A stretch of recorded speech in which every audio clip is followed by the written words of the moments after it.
I'm Jim Weber in the Fox 13 Weather Center, and thanks for logging on to myfoxhurricane.com. Everything's still very quiet in the tropics, now into the month of July, and you know, it's not all that unusual to see a quiet first part of the season, and really doesn't tell you much about the rest of the season as well. Now, as we go through the month of July, you can see where we watch. We watch across the Gulf of Mexico, the Caribbean, also into the western Atlantic. Now, we've got a lot of dry air and some stronger wind shear, so as you look at the enhanced satellite loop, there's really not much going on. You can see kind of those wispy clouds right through the middle of the Caribbean. That's where we're seeing that stronger wind shear. And then across the Gulf of Mexico, say right along that northern Gulf Coast, Mississippi, Alabama, southeastern Louisiana, you do see that flare-up of some convection.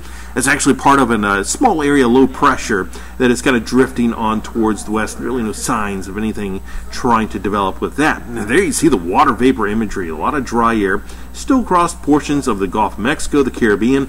It's been working its way across the Atlantic, so it's kind of working its way right back into the Caribbean, the eastern Caribbean over the Lesser Antilles, and that's been happening over the past several days. So that is going to continue to be an issue as we go through the next several days as far as tropical development. An interesting thing to look at is just the water temperatures and the sea surface temperatures anomalies. What we're looking at is the difference between what we would expect to see for those water temperatures, the average temperature, and what we're seeing. And you can see much of the Atlantic throughout the Caribbean is actually running below average as far as those water temperatures. So those cooler water temperatures are helping to inhibit things as well. So you've got a lot of factors helping us out. The cooler water temperatures, that drier air, the stronger wind shear, that is all helping to keep these systems from developing. We'll continue to see that stronger wind shear across much of the Caribbean as we go through the next several days.